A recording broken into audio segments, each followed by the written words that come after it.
Welcome back to our channel.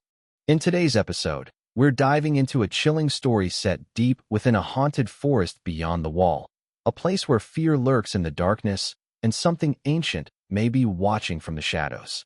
A group of Night's Watch Rangers rides into the frozen wilderness, believing they're simply tracking a band of dead wildlings. But what they discover there is far more terrifying than they ever imagined. But here's the question. Do you believe that the dead can truly stay dead in a place like this? Before we begin, don't forget to subscribe to our channel and leave a comment below telling us what you think about stories like this.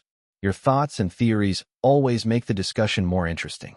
Now, let's step into the cold, silent forest and uncover what really happened that night. Prologue. The encroaching twilight in the ancient, whispering woods seemed to deepen the chill in Garrett's very bones, a cold far older than the night itself. "We should start back," he urged, his voice a gravelly rumble that betrayed the anxiety tightening his leathery face. The trees, gnarled sentinels against the fading light, pressed in closer, their branches reaching like skeletal fingers, grasping at the last vestiges of day. "The wildlings are dead. Do the dead frighten you, Garrett?" Sir Waymar Royce's voice, smooth and deceptively light, cut through the gloom. It carried just the barest hint of a smile, a cruel, youthful amusement that Garrett had seen too many times in young lordlings fresh from the south, their privileged lives a stark contrast to the harsh realities of the wall. Garrett did not rise to the bait. He was an old man, a veteran of the Night's Watch, hardened by 50 harsh winters and countless patrols beyond the colossal barrier of the wall. He had witnessed a parade of these pampered knights come and go, their youthful swagger slowly crushed by the unforgiving north. "Dead is dead," he asserted, his gaze sweeping the shadowy, silent forest. "We have no business with the dead. Their fate is their own." "Are they truly dead, Garrett?" Royce's tone softened, yet the underlying mockery remained, as persistent as the biting wind that now stirred the branches. "What proof have we seen?" "We saw them," Garrett retorted, gesturing to the third man, who hunched quietly on his pony, his face almost invisible under his thick hood. "And if he says they're dead, that's proof enough for me." Will, the poacher-turned-ranger, had known this quarrel was inevitable, a storm brewing between the youthful arrogance of Royce and the grizzled caution of Garrett. He had hoped it would come later, not here, not now, deep in the haunted forest as night descended, bringing with it an unseen dread. He cleared his throat, pushing his own burgeoning unease aside.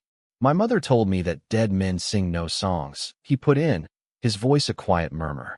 "My maester said the same thing, Will," Royce replied, a dry, dismissive note in his voice. "Never believe anything you hear from a woman's tit. There are things to be learned, even from the dead."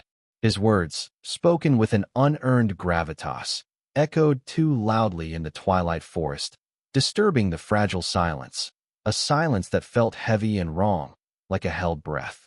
"We have a long road before us," Garrett pointed out, attempting to anchor their minds back to reality, to the immediate, tangible dangers. 8 days, maybe 9, and night is falling fast." Sir Waymar Royce merely glanced at the bruised, purple sky with an air of profound disinterest, as if the turning of the earth held no sway over his lofty existence. "It does that every day about this time," he drawled, a slight smirk playing on his lips. "Are you unmanned by the dark, Garrett? Or is it merely the prospect of a long journey?" Will could see the sudden tightness around Garrett's mouth, the barely suppressed anger simmering in his eyes beneath the thick, black wool of his cloak's hood. Garrett had spent 40 hard years in the Night's Watch, serving man and boy, and he was not accustomed to being made light of, especially not by a green boy who had yet to see a true winter. Yet, Will sensed it was more than just wounded pride. Beneath the old ranger's indignation, Will could feel something else, something tangible and cold that came perilously close to outright fear. Will, himself, shared that profound unease. He had been 4 years on the wall, and the first time he had been sent beyond its colossal, icebound defenses, all the old, whispered stories of the haunted forest had come rushing back, chilling him to the core until his bowels had turned to water. He had laughed about it afterwards, of course, a nervous, relieved laugh. He was a veteran now, of 100 rangings, and the endless, dark wilderness that the Southerners so ignorantly called the haunted forest usually held no terrors for him. But tonight was different. Tonight, something felt fundamentally, terribly wrong. There was an edge to this deepening darkness, a quality that made his hackles rise, a primal instinct screaming danger into the quiet air.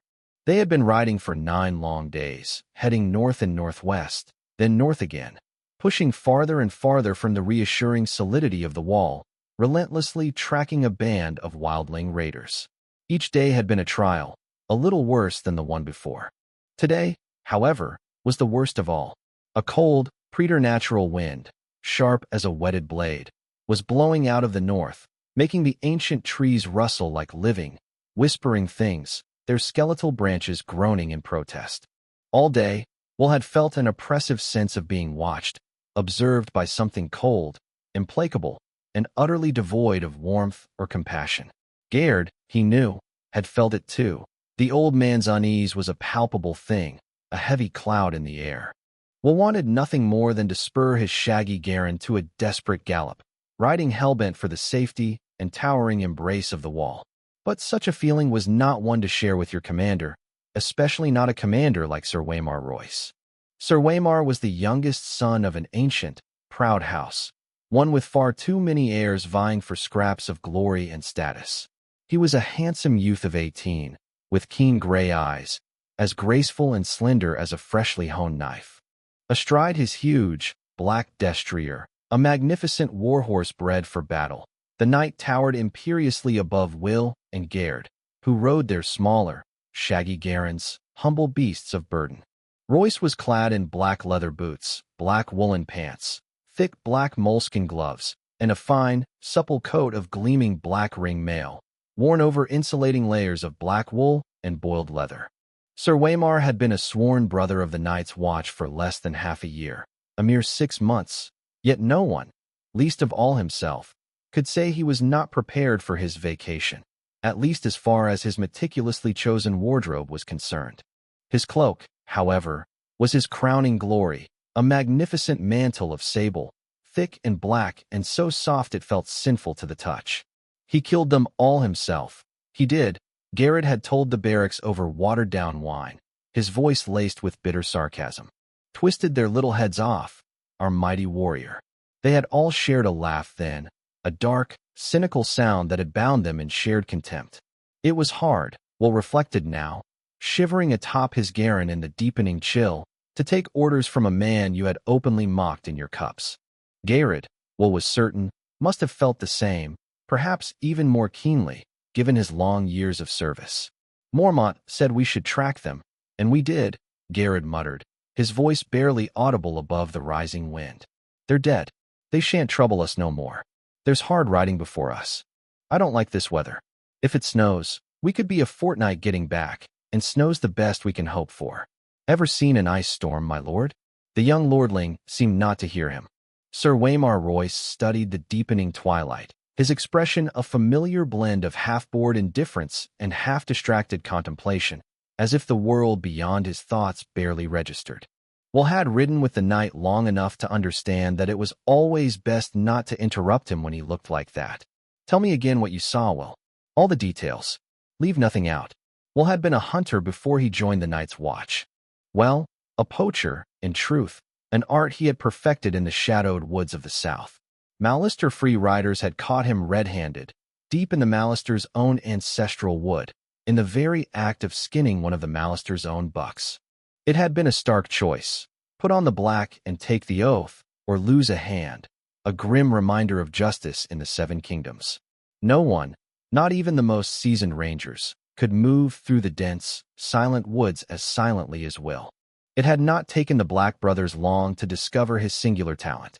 The camp is 2 miles further on, over that ridge, hard beside a stream, Will recounted, his voice flat, devoid of emotion as he recalled the scene, as if it were a dry report. I got as close as I dared.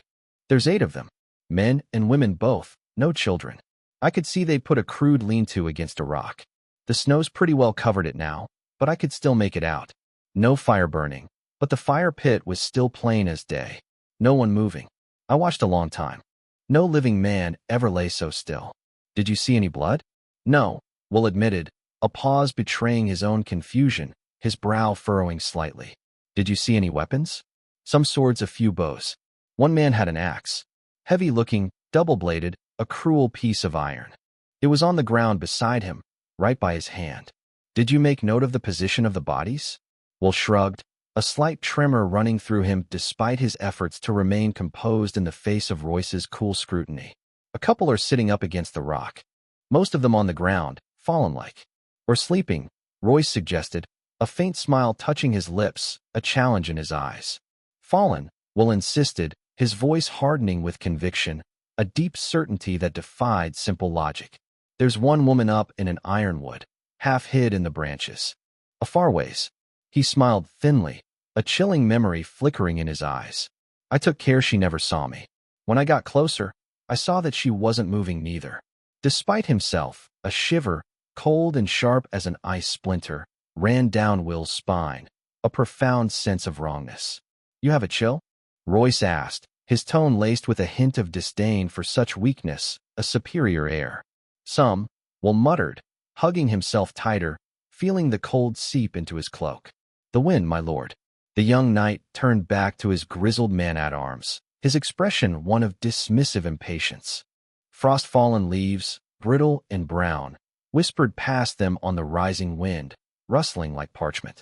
Royce's great destrier moved restlessly, snorting plumes of vapor into the cold air, its powerful muscles shifting beneath its hide. What do you think might have killed these men, Garrett? Sir Waymar asked casually, as if discussing the weather, oblivious to the gravity of the question. He adjusted the luxurious drape of his long sable cloak, a stark contrast to the utilitarian black worn by the two rangers. It was the cold, Garrett said with grim certainty, his eyes fixed on the deepening shadows of the forest, which seemed to swallow the last light. I saw men freeze last winter, and the one before, when I was half a boy. Everyone talks about snows 40 feet deep and how the ice wind comes howling out of the north. But the real enemy is the cold. It steals upon you quieter than will, stealthier than any poacher in the deepest woods. And at first, you shiver and your teeth chatter, and you stamp your feet and dream of mulled wine and nice hot fires. It burns, it does. Nothing burns like the cold, but only for a while. Then it gets inside you and starts to fill you up, seeping into your very bones, into your blood. And after a while, you don't have the strength to fight it anymore. It's easier just to sit down or go to sleep. They say you don't feel any pain toward the end. First you go weak and drowsy, and everything starts to fade, and then it's like sinking into a sea of warm milk. Peaceful-like. Oh, such eloquence, Gerd, Sir Waymar observed, a patronizing smirk now firmly in place, his tone mocking the old man's hard-won wisdom. I never suspected you had it in you. I've had the cold in me too, my lord, Gerd growled, his voice rough as grinding stone. He pulled back his hood, exposing to Sir Waymar a good, long look at the gnarled stumps where his ears had once been, ragged scars stark against his weathered skin, grim testaments to past winters. 2 ears, 3 toes, and the little finger of my left hand. I got off light. We found my brother frozen at his watch with a smile on his face. Sir Waymar merely shrugged, completely unfazed by Garrett's stark display, his eyes devoid of empathy. You ought to dress more warmly, Garrett. Garrett glared at the lordling, the puckered scars around his ear holes flushing an angry red, remnants of where Maester Eamon had cut the frozen flesh away years ago to save him. We'll see how warm you can dress when the winter truly comes, he snarled under his breath, a vow and a curse. He pulled his hood back up, hunching over his Garen, silent and sullen, the anger a palpable aura around him, a heavy shroud. If Garrett said it was the cold, Will began, hesitantly, trying to lend his voice to Garrett's experience, to reason with Royce. But Royce cut him off with an abrupt gesture, a sharp flick of his gloved hand. Have you drawn any watches this past week, Will? Yes, my lord, Will replied, the resentment clear in his tone, though he tried to suppress it. There never was a week when he did not draw a dozen bloody watches. What kind of question was that? So obvious, so useless. And how did you find the wall? Weeping, Will said, a frown creasing his brow as he recalled the trickling ice, the rivulets of water flowing down the mighty barrier. He saw it clear enough now that the lordling had pointed it out, the simple, undeniable truth. They couldn't have frozen. Not if the wall was weeping. It wasn't cold enough. Royce nodded brightly, a triumphant gleam in his gray eyes, as if Garrett's and Will's lived experience was a mere puzzle for him to solve, a triviality to be dismissed.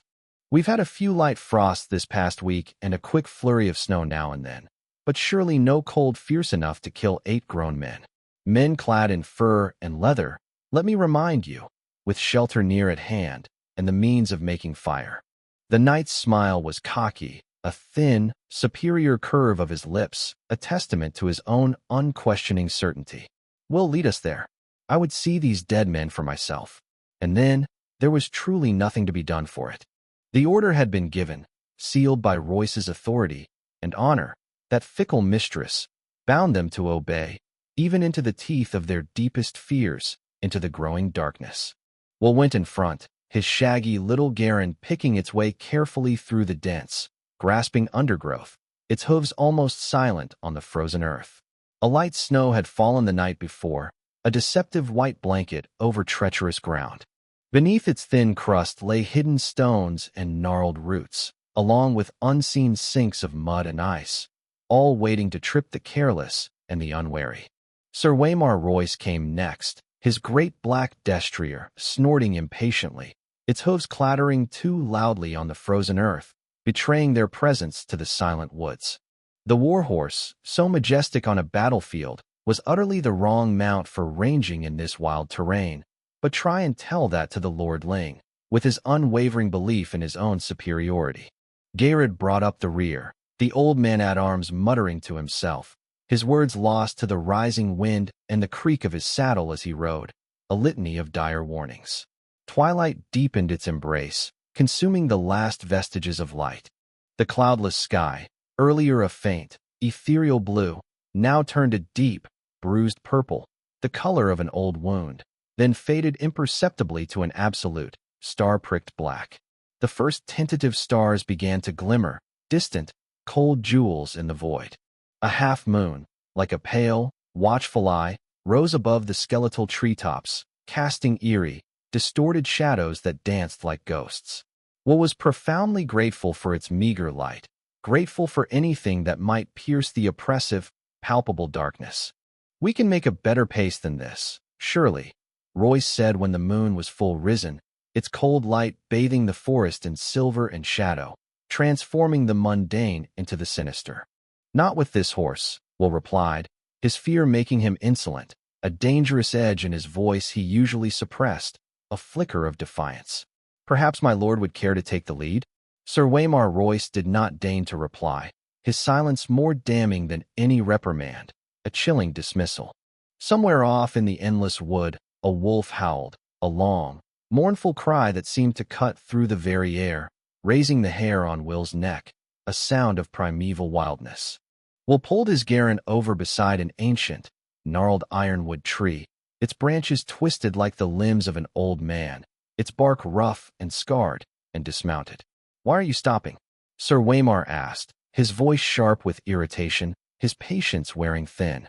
"Best to go the rest of the way on foot, my lord," Will explained, his tone urgent, trying to convey the danger without directly challenging Royce's authority. "It's just over that ridge." Royce paused for a moment, his gaze distant, his face reflective in the pale moonlight, a rare moment of introspection. A cold wind whispered through the skeletal trees, rustling the dry leaves, making his great sable cloak stir behind him like something half alive, a dark, sentient creature observing the world. "There's something wrong here," Garrett muttered, his voice a low, guttural rumble, laced with primal apprehension, a deep-seated fear. The young knight gave him a disdainful smile, born of ignorance and privilege, completely out of place in this bleak wilderness. "Is there? Can't you feel it?" Garrett pressed, his eyes wide, almost pleading, a desperate attempt to make the young lord understand. Listen to the darkness. Will could feel it, acutely, overwhelmingly.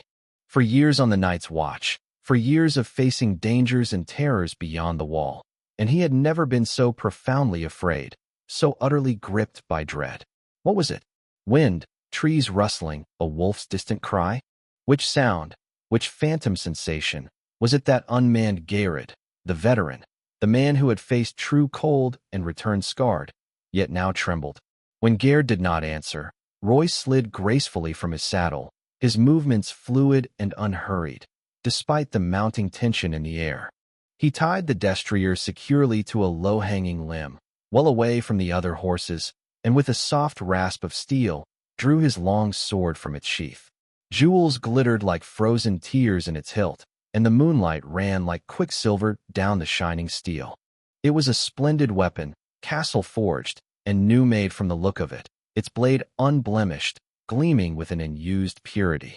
Will doubted it had ever been swung in anger, or even in earnest practice, in the harsh realities of the wild. The trees pressed close here, Will warned, his voice low and urgent, his eyes on the gleaming sword, a beacon in the gloom. That sword will tangle you up, my lord. Better a knife for this terrain, for these close quarters.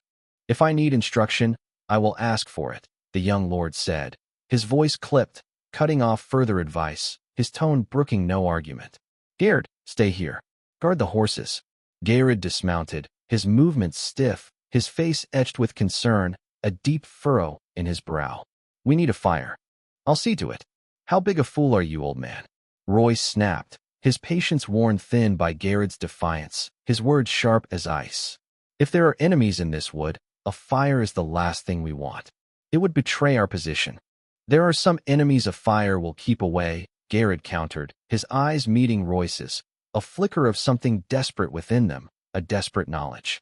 Bears and direwolves and other things. Royce's mouth became a hard, unforgiving line, his resolve absolute, his will unbending. No fire. Garrod's hood shadowed his face, but Will could still see the hard, flinty glitter in his eyes as he stared at the young knight, a silent challenge passing between them. For a tense moment, Will was afraid the older man would actually go for his sword. It was a short, ugly thing, its grip discolored by years of sweat, its edge nicked and scarred from hard use. A brutal, practical weapon honed by necessity. And Will knew, with chilling certainty, that he would not have given an iron bob for the lordling's life if Garrod had pulled it from its scabbard. Finally, Garrod looked down, a profound resignation settling upon his shoulders, a defeat in his posture. No fire, he muttered low under his breath, the words a bitter taste in his mouth, a grim acceptance. Royce took it for acquiescence, for submission, and turned away, satisfied with his victory. Lead on, he said to Will, his voice brisk, eager to put the confrontation behind him, eager to move forward. Will threaded their way through a thicket of gnarled, intertwining branches, then started up the slope to the low ridge where he had found his vantage point earlier, under a colossal sentinel tree. Under the thin crust of fresh snow, the ground was damp and muddy, offering slick, treacherous footing, with hidden rocks and unseen roots waiting to trip an unwary step. Will, drawing on years of poacher's training, made no sound as he climbed, moving with the preternatural quiet of a shadow, a ghost through the silent woods.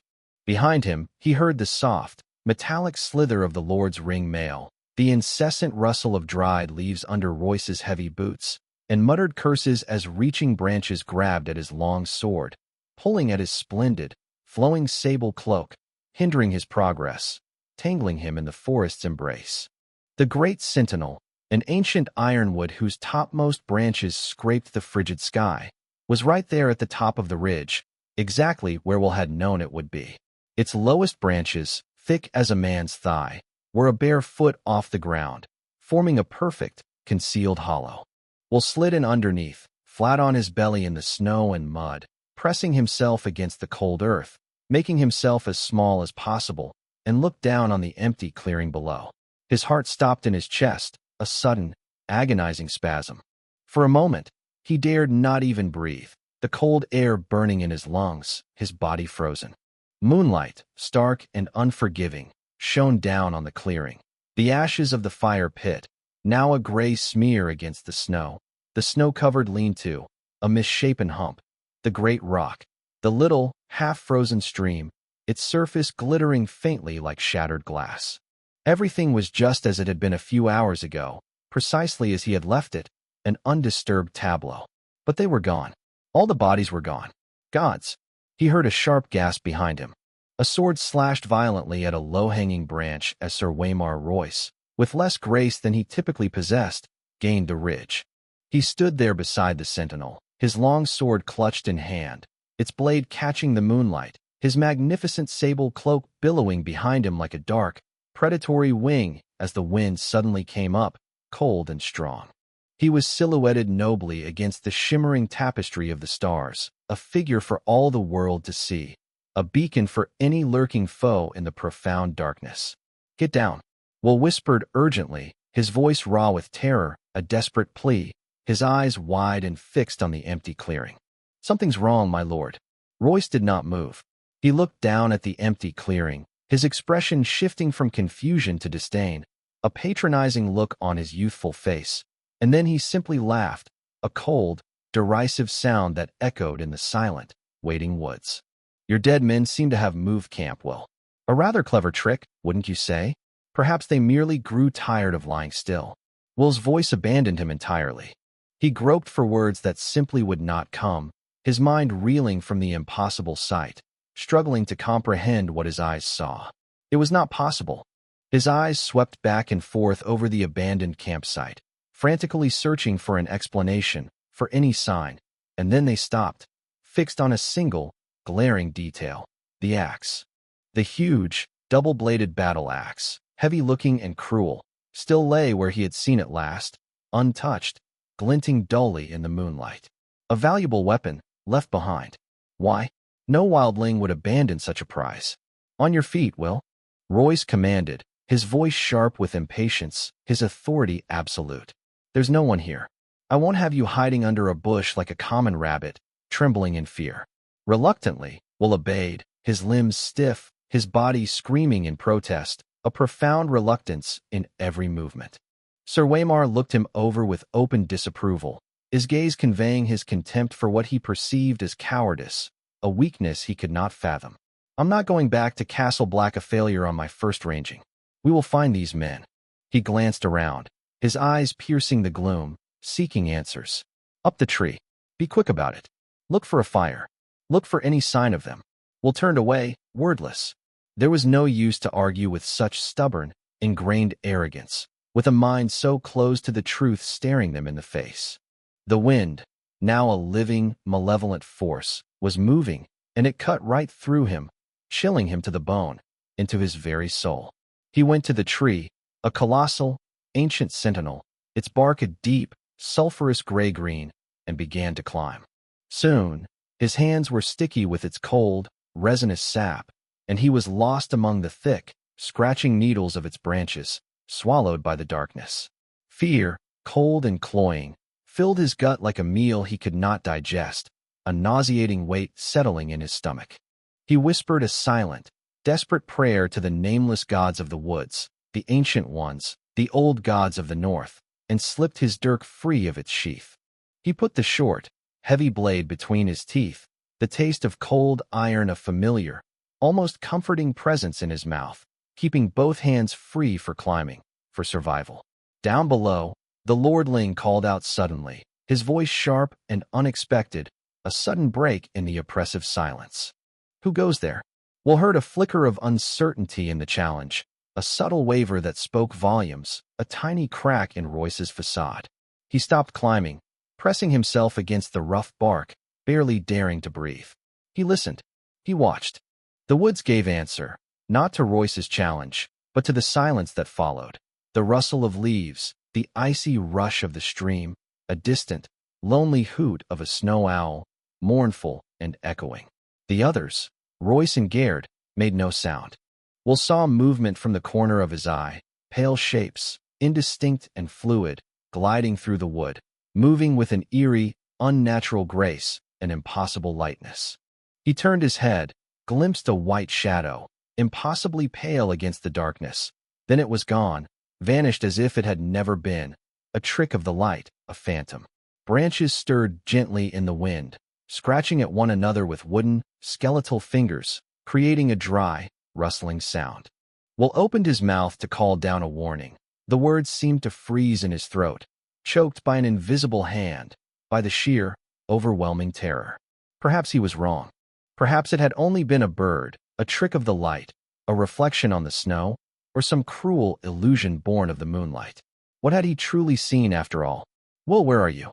Sir Waymar called up, his voice now edged with a raw, undeniable weariness, his sword still clutched in hand, its weight perhaps feeling heavier now. "Can you see anything?"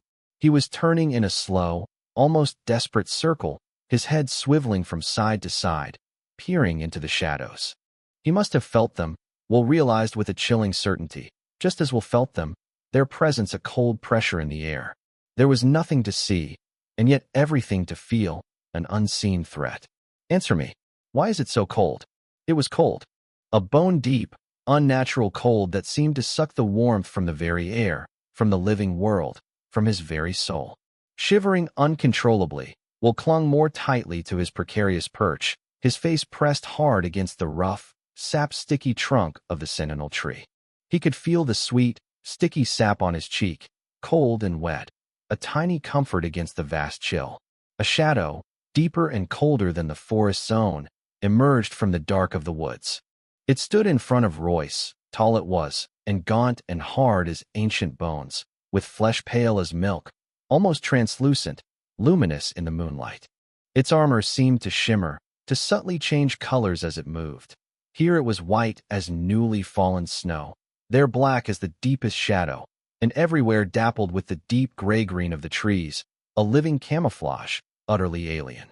The patterns on its surface ran like moonlight on disturbed water with every silent step it took.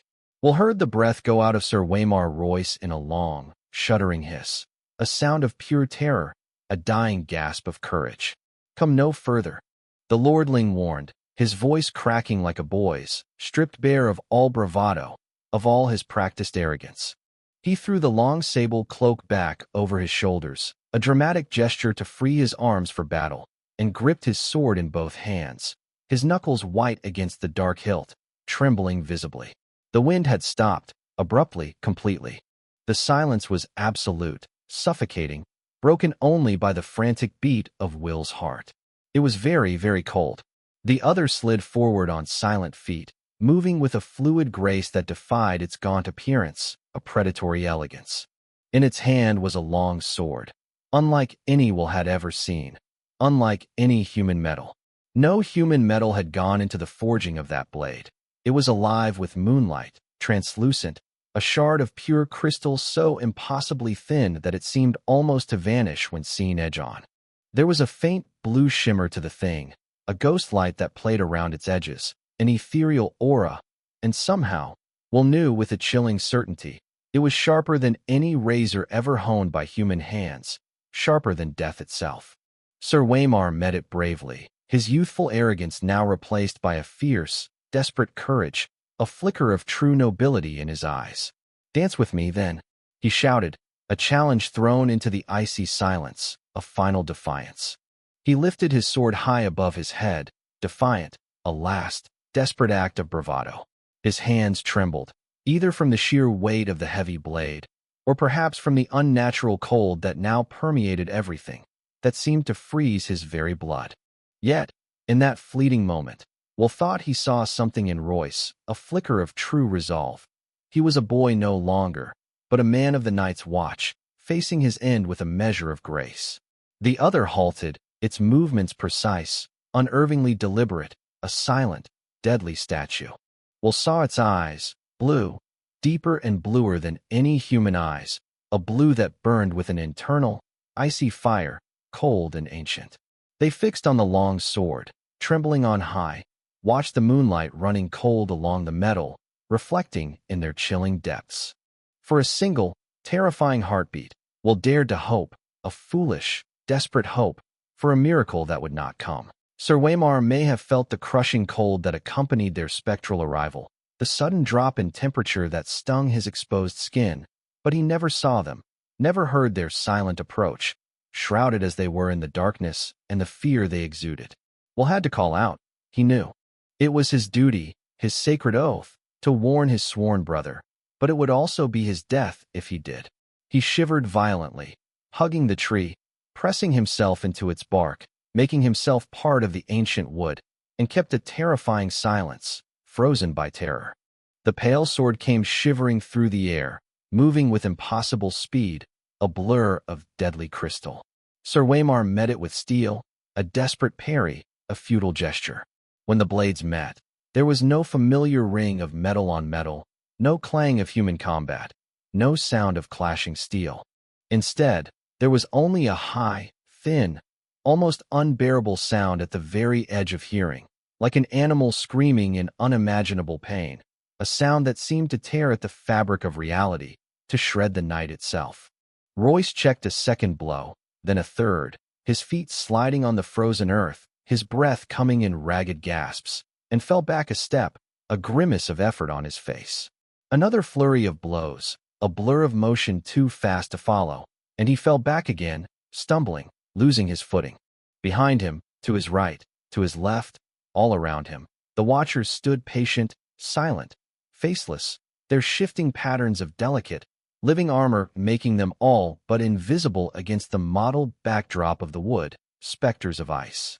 Yet, they made no move to interfere, content to observe the grim ballet of inevitable death. Again and again, the swords met, a sickening, high-pitched keening filling the air, a discordant symphony of fear and agony, until Will wanted to cover his ears against the strange anguish of their clash, a sound that resonated deep in his soul.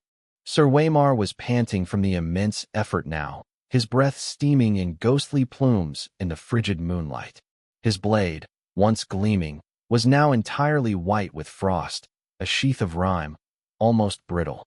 The other's blades, however, danced with an ethereal, pale blue light, seemingly impervious to the cold, radiating an otherworldly chill.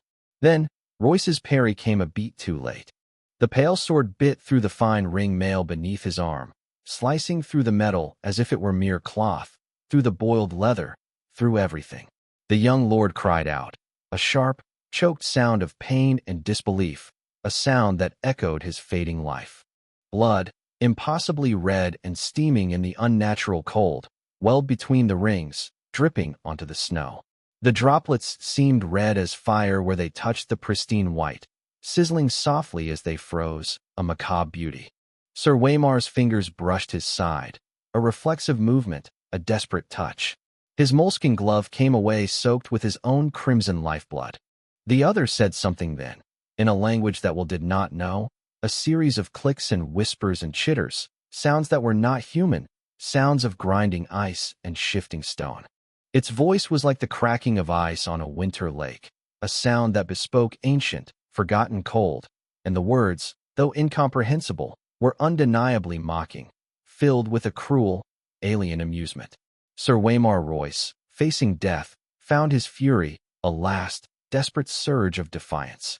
For Robert, he shouted, a desperate, defiant roar, a warrior's last cry, and he came up snarling, lifting the frost-covered long sword with both hands, its hilt slick with sweat and blood.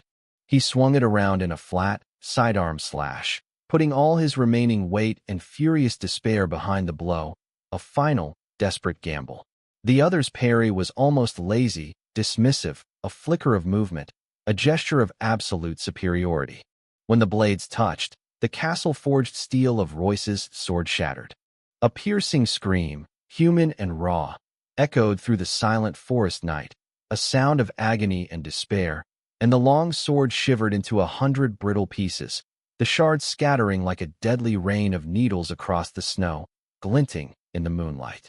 Royce went to his knees, shrieking, and covered his eyes, his hands pressed tightly to his face, futilely trying to ward off the inevitable. Blood, a torrent of it, welled between his fingers, spilling onto the snow, painting it crimson, a stark contrast to the white. The watchers moved forward together, a silent, coordinated advance, as if some unseen signal had been given, some telepathic command, their movements chillingly synchronized. Their swords rose and fell, all in deathly, chilling silence.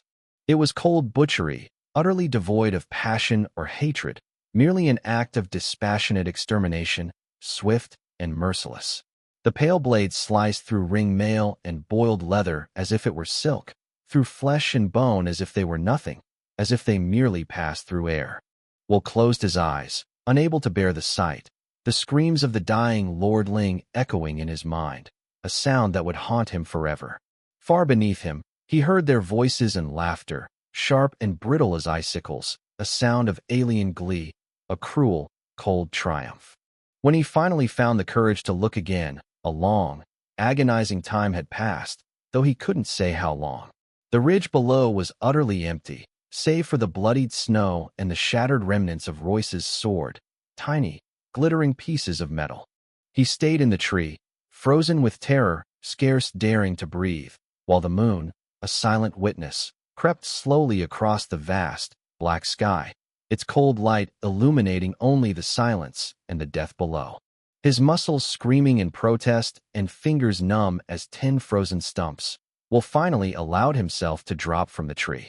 The icy air bit at his exposed skin, but the cold within him was far deeper, a chill that seeped into his very bones. Royce's body lay face down in the pristine snow, a dark, crumpled heap, one arm flung out, as if in a final, desperate gesture. The rich sable cloak, once a symbol of his high station and a shield against the northern bite, was now a tattered ruin, slashed in a dozen places, exposing the mangled flesh beneath. Seeing him like that, utterly lifeless, it was brutally clear how young he truly was, not a seasoned knight, but a boy, his potential snuffed out before it could truly bloom. A few feet away, Will found the pitiful remnants of Royce's sword. It was no longer a weapon, but a twisted abomination of steel, splintered and gnarled, resembling nothing so much as a tree struck by a bolt of vengeful lightning.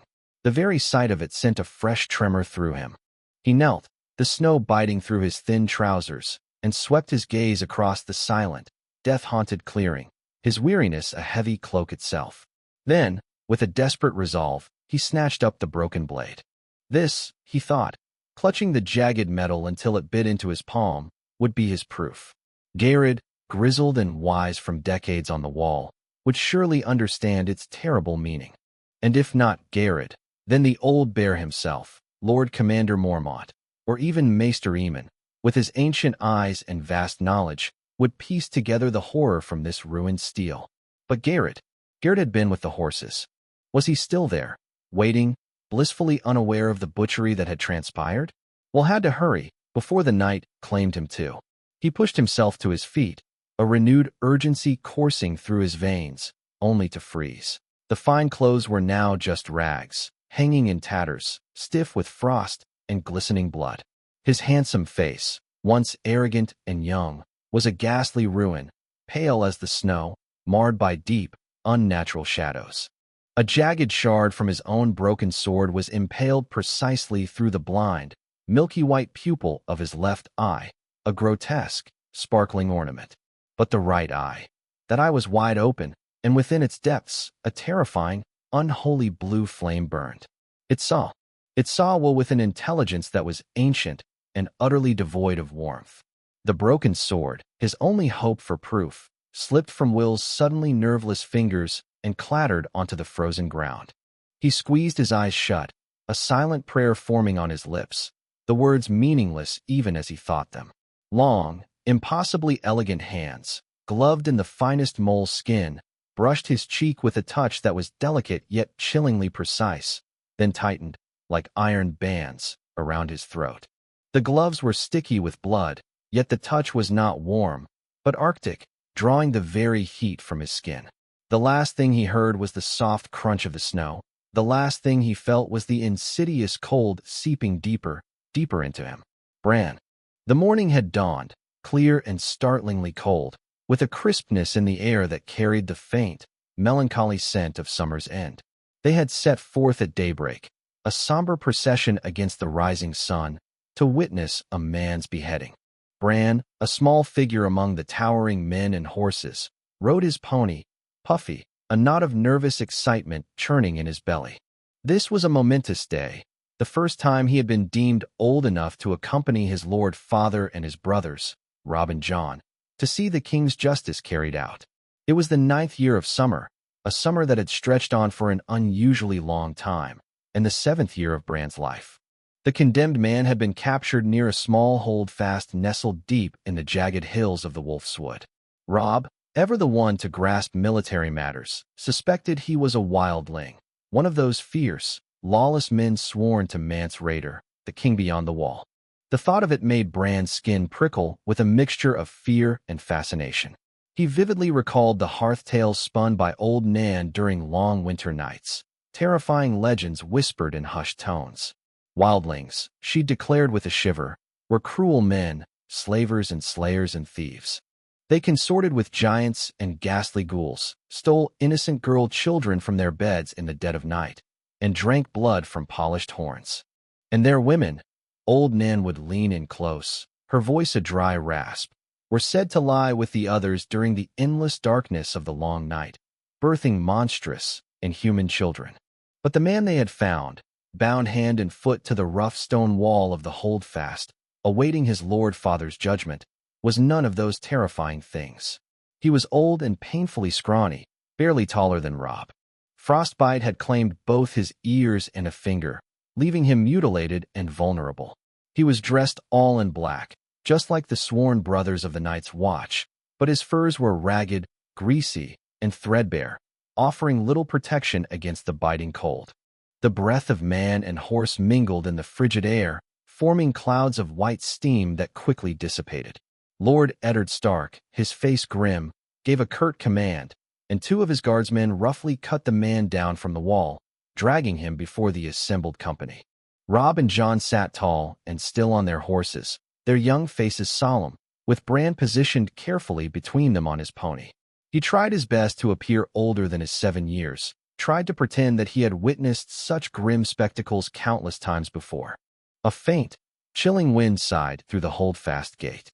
High above them, the magnificent banner of the Starks of Winterfell snapped and rippled, a fierce gray dire wolf, its teeth bared, racing across an ice-white field. Bran's father sat solemnly on his warhorse, his long brown hair, shot through with strands of premature white, stirring gently in the wind. His closely trimmed beard, also flecked with silver, made him look older than his 35 years.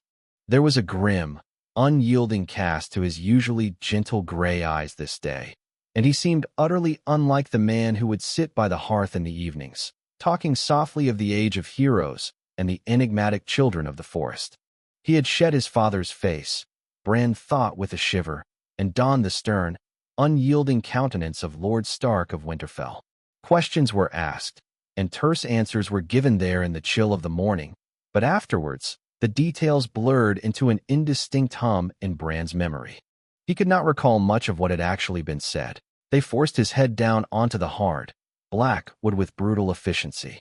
Lord Eddard Stark dismounted, his movements measured and deliberate. His ward, Theon Greyjoy, a boy a few years older than Robb, stepped forward, carefully bringing forth the greatsword known simply as ice. It was a legendary blade, as wide as a man's hand and taller even than Robb. The blade itself was Valyrian steel, ancient and spell-forged, its surface dark as smoke and rippling with unseen patterns. Nothing in all the 7 kingdoms held an edge like Valyrian steel. His father peeled off his thick leather gauntlets, handing them to Jory Castle, the captain of the household guard, who took them reverently. Then, Lord Eddard took hold of ice with both hands, its hilt long and worn smooth from generations of use. His voice, usually warm, was now a deep, resonant rumble that carried clearly in the cold air. In the name of Robert of the House Baratheon, the first of his name, King of the Undulls and the Rhoynar and the First Men, Lord of the 7 kingdoms and protector of the realm, by the word of Eddard of the House Stark, Lord of Winterfell and Warden of the North, I do sentence you to die. He lifted the colossal sword high above his head, the Valyrian steel catching the pale morning light. Bran's bastard brother, Jon Snow, moved closer, his voice a low, urgent whisper in Bran's ear. Keep the pony well in hand, Bran. And don't look away. Father will know if you do. Bran, his heart pounding a frantic drumbeat against his ribs, gripped Puffy's reins tightly, his knuckles white, and did not. Lord Eddard Stark, his father, stood a short distance away, his imposing figure a silent sentinel. Bran could feel the weight of his lord father's gaze, a presence that was both a comfort and a deep, solemn pressure, ensuring no deviation from the grim task at hand. Eddard was a man forged of the north itself, tall and powerfully built, his dark brown hair falling thick to his shoulders, meeting a neatly trimmed beard that framed a face etched with the burdens of his station.